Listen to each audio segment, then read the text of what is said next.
Hello and welcome to the Stamp Camp. Today I'm going to show you how to create this mini gift bag or treat holder, whatever you would like to put inside of it. I've done these before and I've done them around Christmas time. I showed you how to use 2 pieces of 12 by 12 designer series paper and create a bigger box for your gift giving. So you can make these boxes out of any size designer series paper. You're going to need 2 sheets and they have to be cut the same size. So today I'm going to show you how to make this one using the 6 by 6 paper stacks. So we have the Playful Palette designer series paper stack, and I've been playing with this one quite a bit. We're just going to use 2 prints that are the same. And then we're going to bring the score trimmer in here. So depending on how wide you want your size of the sides of your box determines on how the measurements you want on 3 sides. For this one here today, we went 1.5 inches.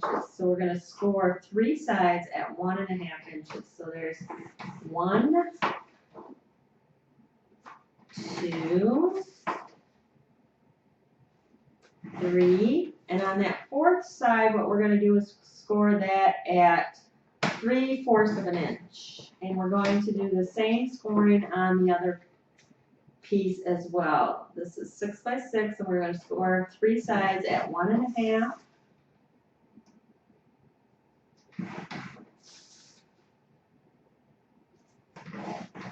And then that last one at 3/4 of an inch. Now you have a couple different options depending on what you like better. You could have this as the front and this little trim over the top like I have here. Or you could have this as your box with a little bit of trim showing. I think I'm going to go with the wild print. So I'm just going to fold that 3/4 of an inch side over, and then I'm going to take my fast fuse, and I'm just going to, in between the score lines, I'm going to attach my strip down in the front. And you just want to go in between those score lines because otherwise it makes it a little bit harder to fold. So we're going to go ahead and fold on all those score lines.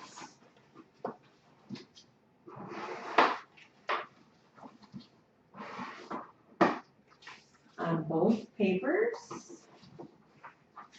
These are super quick and easy to put together. And like I said, depending on your paper size, you can make all different size boxes the same way. So then what we're going to do is come up from the bottom on that score line, and we're going to just meet the score line at the 1.5 inch. So you're just going to cut up and meet that score line.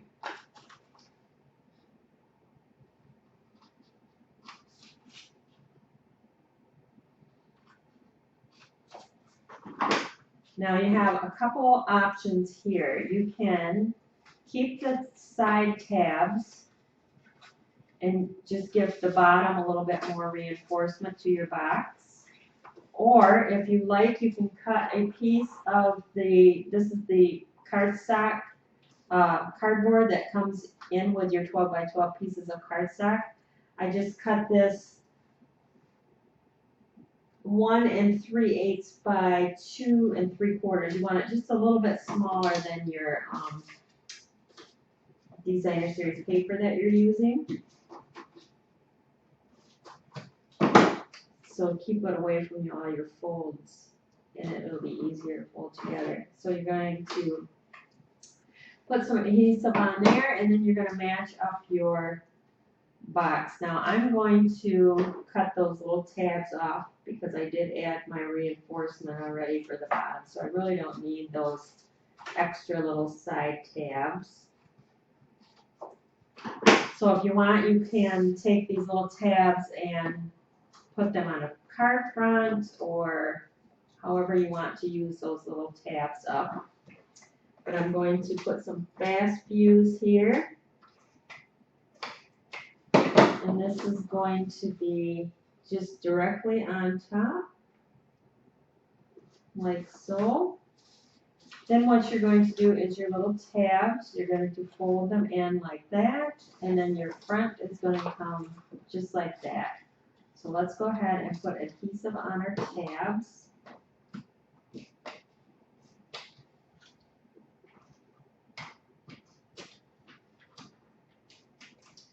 And then we're going to put adhesive here because this is going to be our side.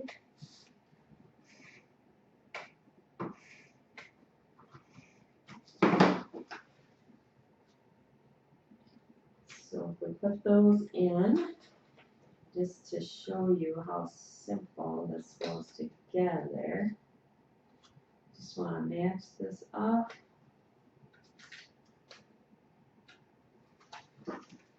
And then come in with your side flap, just like that. Come over here, just like that. So there you have your cute little either gift bag or treat bag, however you want to use it. Then there's a couple different ways you can leave it just like that if you don't want a handle. So maybe if it was a little bit more masculine paper, I would leave it like that so it doesn't have a little handle. It reminds me of a little grocery bag. Or we have our new Peekaboo Peach in color. It's our roached ribbon. And you can either punch a hole on each end and string it through like that. Or you can put two in the front and just have your little like a shopping bag on each side. I am going to come in from the side. And I probably should have did a little bit smaller hole punch. This is the one I had out on my table. It's a little bit big, so what I'm going to do is I'm going to put a little bit of the fast fuse in there. And I'm going to tie a knot. And I'm not going to tie it real tight, just to keep it loose. And this little end tail here is, I'm going to stick that to that fast fuse I just put inside my box. Just like that. And that's going to help to keep that sturdy in there. And then just kind of however tall or long you want your handle. And again, I'm going to just put a little fast fuse right by that hole, and that's going to stick the end. I'm going to come in from the side so my knots stay on the inside.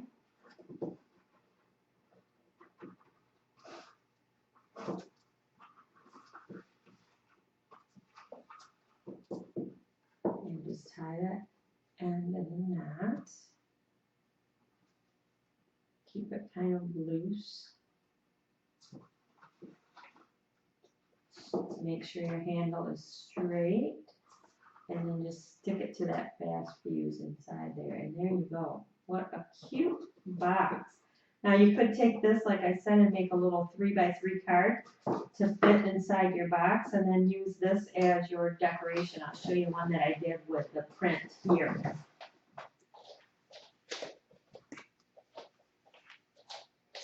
See, I just took the two prints and then our new scallop framelit dies and just did a little for you, little note that can go inside that gift bag or treat holder, whichever you decide to make that. If you need any supplies, you can get them on my blog, www.TheStampCamp.com. I appreciate you stopping by. Thanks so much. Have a great day.